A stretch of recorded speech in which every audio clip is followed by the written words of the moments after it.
Fala galera, tudo bem com vocês? Primeiramente, quando acontece um caso de tamanha seriedade no nosso cenário, eu sempre considero bastante se faço vídeo sobre o assunto ou não. E sempre que decido fazer, eu espero todas as partes envolvidas se pronunciarem, para no mínimo dar direito de resposta a todos os envolvidos. E nesse caso específico, eu não iria fazer vídeo, mas vocês pediram demais nas redes sociais e também nos comentários aqui dos vídeos. E um último recado, a seção de comentários desse vídeo não é um lugar livre para você despejar preconceitos nem fazer generalizações. Comentários podem ser apagados e você pode ser banido do canal.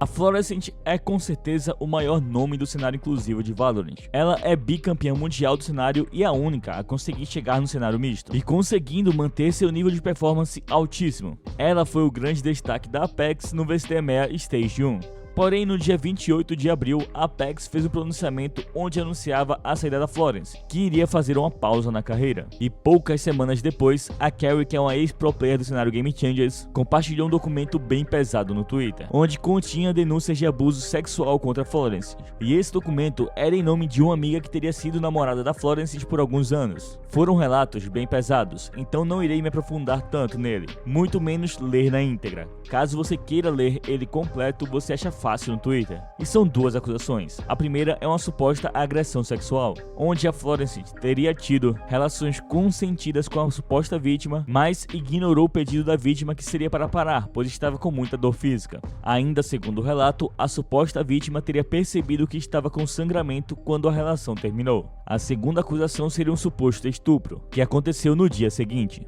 onde a suposta vítima não queria mais ter relações sexuais com a jogadora e queria ir para casa, e onde após muito tempo de debate, a suposta vítima teria percebido que a jogadora só deixaria ela ir embora caso tivessem uma relação sexual. No dia 17, a FLORESCENT se pronunciou sobre as denúncias, escrevendo: "Estou ciente das alegações feitas contra mim e as levo muito a sério. No entanto, nego veementemente toda e qualquer acusação de abuso de poder. Atualmente, estou tratando esse assunto com toda a minha atenção. Também estou buscando assistência jurídica imediata para ajudar a determinar a melhor maneira de proceder, tanto para determinar o que posso compartilhar publicamente, quanto para limpar meu nome da melhor forma. Fornecerei uma atualização assim que possível. Gostaria de poder fornecer evidências para o público ver imediatamente, mas me pediram para não compartilhar nesse momento, para minha própria segurança. Peço que você respeite a privacidade da outra parte nesse momento." E no dia 18, a Riot se pronunciou sobre as acusações, onde escreveu: "Em 17 de maio, tomamos conhecimento das alegações de agressão sexual feitas contra um competidor. Tais alegações estão entre as mais graves que o indivíduo pode enfrentar, e pedimos a qualquer pessoa com informações relevantes que entre em contato com as autoridades policiais. Nossa equipe de operações competitivas cooperará integralmente com qualquer investigação legal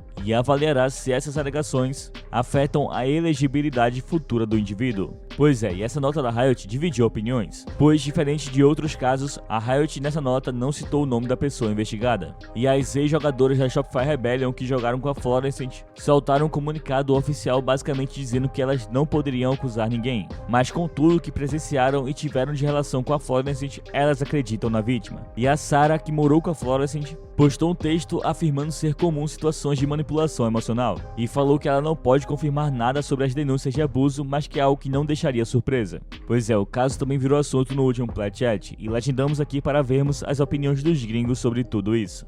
It's, I think, really important that we at least bring it up and address it, because it is like heinous, the allegations, but I think we don't want to go through a full timeline and all of the details and that kind of stuff, because it's astonishingly heavy, and also I don't think we're going to get anything out of it other than just distressing people by talking about the details over and over and over again. I don't think, listen, if you're interested in why everybody has such an extraordinary negative reaction to this, after you know, otherwise having either no or a positive opinion about the player, then you can go and look up the information yourself. But the summary of it is that FLORESCENT has been accused, I would say very credibly, of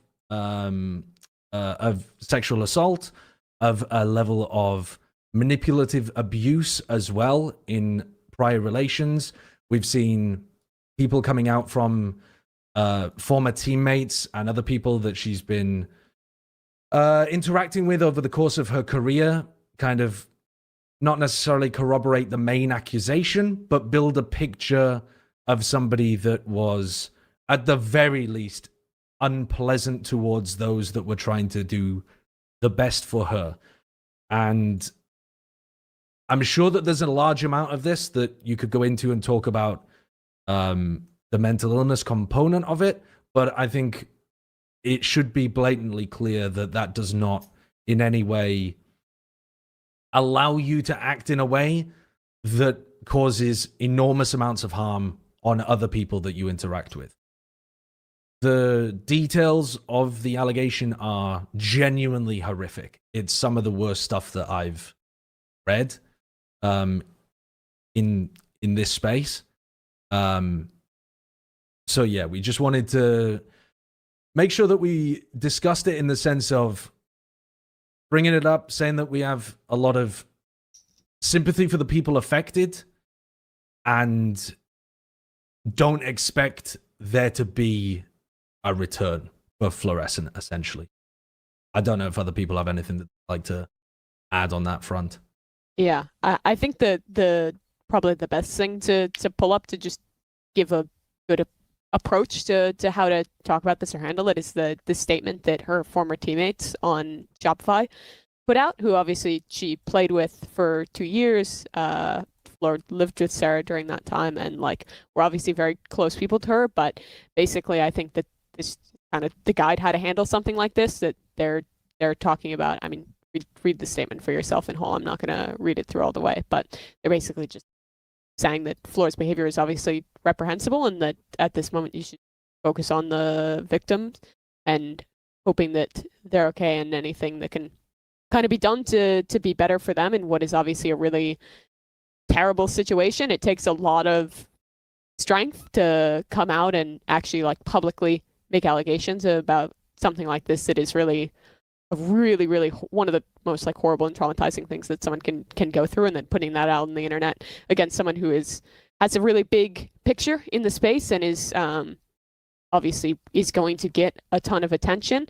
And yeah, honestly, I don't really know what else to say besides that it's just incredibly reprehensible what she's done and what she stands accused of here, and also that I think a lot of people are going to go into a position of like, but there's no actual evidence or there's no whatever. But and a lot of times with sexual assault, it's one of the things that is like the least often actually convicted. If you look at the numbers, it has something like 1/6 of the like conviction rate in actual like criminal cases for rape than something like assault.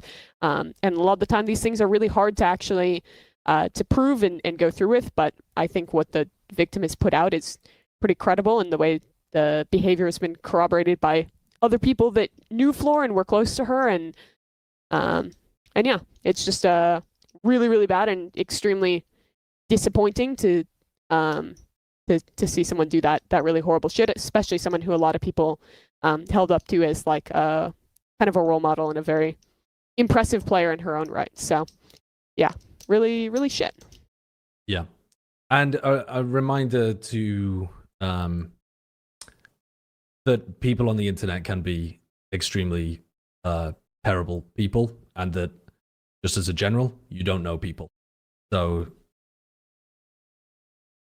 there's going to be a lot of and the sad reality is we are going to have these kind of conversations again in the future. We don't know when, but it's almost inevitable just because of the space and also the amount of people involved, how common this kind of stuff can be. I wish that wasn't the case. Hopefully people can learn not to be pieces of shit. I think that does it for us though, for episode 218.